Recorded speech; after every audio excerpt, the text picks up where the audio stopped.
સામે આવ્યા। આ તરફ પાલનપુરમાં સામાન્ય વરસાદે જ ઠેર ઠેર પાણી ભરાઈ ગયા છે, જેના કારણે વાહન ચાલકો અને રાહદારીઓ મુશ્કેલીમાં મુકાયા છે। પોલિટેકનિકથી સલેમપુરા માર્ગ, બેચરપુરા, ગણેશપુરા ચોકડી સહિત અનેક વિસ્તારોમાં 10 દિવસથી વરસાદી પાણી ભરાયેલા છે। તેમ છતાં પાણી નિકાલ માટેની કોઈ કામગીરી કરવામાં આવી નથી, જેના કારણે નગરપાલિકાની કામગીરી પર અનેક સવાલો ઉઠી રહ્યા છે। ઉલ્લેખનીય છે કે સામાન્ય વરસાદમાં જ પાલનપુરમાં ઘૂંટણસમા પાણી ભરાયેલા છે। પાલનપુર નગરપાલિકા પ્રી મોન્સૂન કામગીરી માટે લાખો રૂપિયા વાપરે છે, પરંતુ યોગ્ય કામ ન થવાને કારણે લાખો રૂપિયા પાણીમાં જાય છે, જેનો ભોગ સ્થાનિકો બને છે।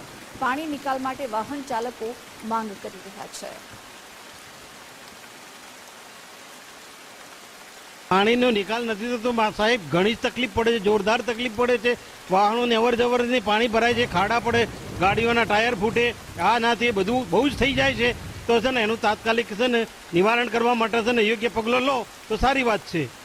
પોલિટેકનિકથી મીરો દરવાજા જવાના રસ્તા ઉપર અહીંયા એક જગ્યાએ ખૂબ જ પાણી ભરાય છે। થોડોક વરસાદ આવે તો પણ વધારે પાણી ભરાય છે। અહીંયા વિદ્યાર્થીઓને ચાલવાનો રસ્તો છે, લોકોને ચાલવાનો રસ્તો છે, અને અવર જવર અહીંયા વધારે છે।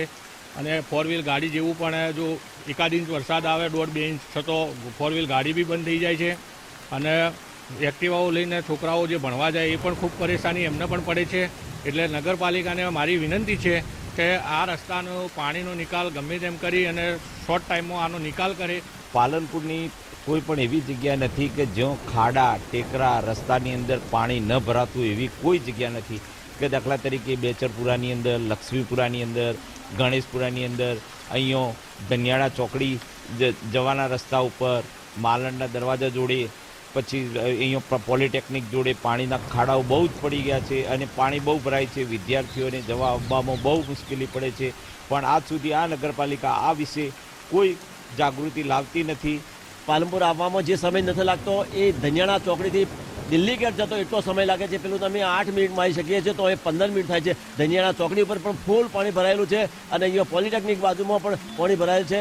અમે બધા સરકારનો ટેક્સ ભરીએ છીએ, બધું કરીએ છીએ, પણ જે અમે સવલત મળવી જોઈએ એ નગરપાલિકા તરફથી શૂન્ય સગવડ મળે છે, કોઈ પણ પ્રકારની નથી। અને એવો આ રોડ એવો છે કે વર્ષે એક જ વખત એવું નથી હોતું કે જે સતત 2-3 વખત સારો ચાલતો હોય, થોડું ઘણું રિપેરિંગ થાય અને 2 મહિનામાં ફરી પાછો તૂટી જાય, તો આ રોડ તૂટે નહીં અને પાણીનો નિકાલ થાય અને લોકો, નાના વાહન ચાલકો અને લોકોને સુખાકારી મળે એવી વ્યવસ્થા કલેક્ટરે કરવી જોઈએ અને બધાને ધ્યાન આપી અને સારું વહીવટ થાય એવી અમારું માગણી છે। પાલનપુર શહેરના મોટાભાગના વિસ્તારોમાં જેવા કે બેચરપુરા, લક્ષ્મીપુરા, મફતપુરા, જનતાનગર, પવદીપ સોસાયટી, આવા મોટાભાગના જે વિસ્તારો છે ત્યાં દર વર્ષે વરસાદી પાણી ભરાય છે।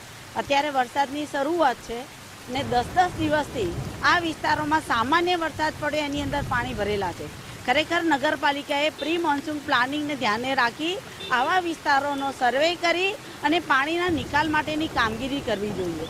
પાલનપુરની અંદર સામાન્ય વરસાદમાં ઠેર ઠેર જગ્યાએ પાણી ભરાઈ રહ્યા છે। ત્યારે આપણે દ્રશ્યોમાં જોઈ શકો છો કે પોલિટેકનિકલ રોડ છે અને અહીં આગળ કહી શકાય કે ગર્લ્સ હોસ્ટેલ આવેલી છે ને ગર્લ્સ હોસ્ટેલની આગળ જ અહીંયા આગળ છેલ્લા 10 દિવસથી ઢીંચણસમાં પાણી ભરાયેલા પડી રહ્યા છે। જે રીતે આપ દ્રશ્યોમાં જોઈ શકો છો કે આ જે કહી શકાય કે પાલનપુરનો જે મેન વિસ્તાર છે અને અહીંથી પાલનપુરથી અંબાજીને જોડતા અનેક વિસ્તારોમાં જઈ શકાય છે। અને આ મુખ્ય માર્ગ ઉપર લોકો રોજના કહી શકાય કે ઘણી બધી મોટી સંખ્યામાં પસાર થતા હોય છે, પરંતુ તંત્ર દ્વારા કોઈ પણ પ્રકારનું કામગીરી કરવામાં નથી આવતી।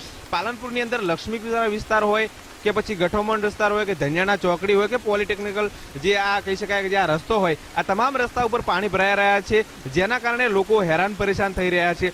મહત્વની વાત છે કે ચોમાસા પહેલા પ્રી મોન્સૂનની કામગીરી કરવાની હોય છે, પાણી ન ભરાય તેના માટે નગરપાલિકાએ દરકાર રાખવાની હોય છે, પરંતુ અહીં આગળ નગરપાલિકાની પોલ ખુલી છે, કારણ કે જે પ્રી મોન્સૂનની કામગીરીના જે લાખો રૂપિયા જે વેડફ્યા છે ત્યાં અહીં આગળ સ્પષ્ટ દેખાઈ રહ્યું છે કે કોઈ પણ પ્રકારની કામગીરી નહીં થઈ। મહત્વની વાત તો એ છે કે છેલ્લા 10 દિવસથી આ પાણી ભરેલું છે અને પાણી છે તેનો કોઈ જ નિકાલ કરવામાં નથી આવતો। પાણી તો ભરાય, વરસાદ છે સામાન્ય રીતે પાણી ભરાતું હોય છે, પરંતુ તે અમુક સમયની અંદર નીકળી જતું છે, પરંતુ આ જે પાણી છે તે છેલ્લા 10 દિવસથી ભરાયેલું છે, જેના કારણે લોકો મુશ્કેલીમાં મુકાયા છે। કમલેશ નાભાણી, ગુજરાત ફર્સ્ટ।